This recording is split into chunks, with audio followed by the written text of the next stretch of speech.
Good morning, Little Beats families. My name is Molly Layton, and I am a certified pediatric sleep consultant. I work for Expect to Sleep Again Sleep Consulting, and I'm really excited to be taking over the Little Beats Instagram account today and share some information with all of you. Please ask any questions that you may have in the story that's posted on this account.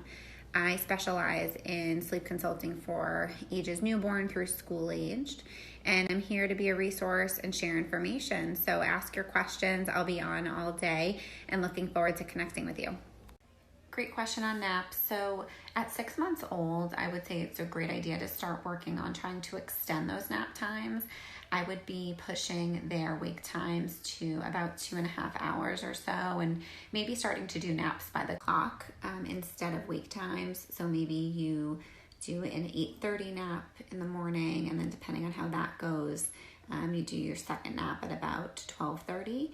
You can also start to implement something called crib hour, where you leave your child in their crib if they wake early from their nap for the full hour. And this is when you can start to pick a sleep training or sleep soothing method to help with that.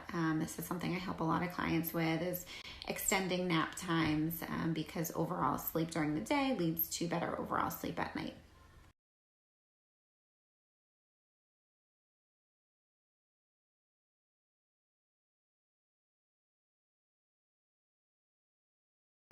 Someone just messaged me about their 6-month-old waking up for a night feeding that they used to sleep through and taking quite a bit of time to fall back to sleep. So I wanted to provide some insight on night wakings and night feedings and how to figure out if your child is waking for hunger or for comfort. So typically if they're waking for hunger, they'll take a full feeding. They will go back to sleep easily after the feeding, and this wake up is happening after a long stretch of sleep. If they're waking for comfort and you feed them, you'll know it's for comfort if they don't go back to sleep quickly, if it's been not a long stretch of sleep beforehand and they're having a harder time settling. So I'll share a quick infographic that has some great tips on this. But be mindful of feeding your baby when they wake up, because they might not be, I got cut off. So they might not be waking for hunger. They might just be waking and not being able to put themselves back to sleep, which is typically when I would recommend trying to introduce a method to help them learn to fall and stay asleep on their own. If you need information on different methods or want to talk further about that, you can follow my Instagram or just send me a direct message and we can chat.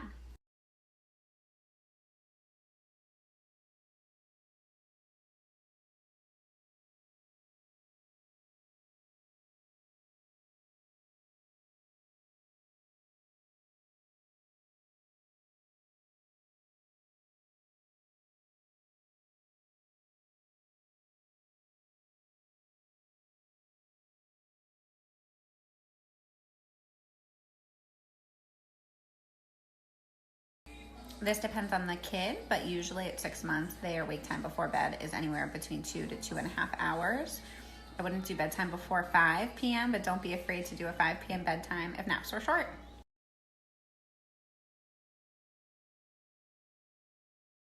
This is a great question and one that I get a lot. So the 4-month sleep regression is really a progression. Your child is working on all sorts of exciting physical and cognitive developments and milestones, but they choose to work on those overnight. This is also when you can really start to implement some sleep training methods, which is great. We typically don't recommend starting any type of sleep training before 16 weeks, but you can certainly work on sleep essentials and sleep foundations before that. The best way to work through it is to be consistent. Consistency is what our children thrive off of. We thrive off of it too, although nothing now is consistent. And really be consistent in your approach to their wakings. So I'd make sure that they are not having too long awake times during the day. If they're awake for too long, that can lead to overtiredness overnight, which can cause more night wakings. And then I would pick a method to address them when they wake up overnight if it is not a time for their feeding. I can certainly help you more one-on-one if you want to reach out to me, but that's the best way to go about it. be consistent.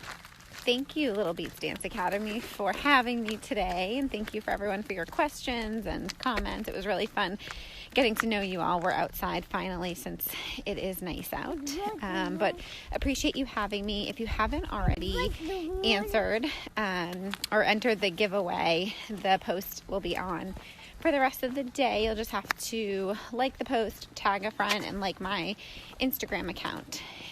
Please don't hesitate to reach out to me in the future if you have any sleep questions or you need information.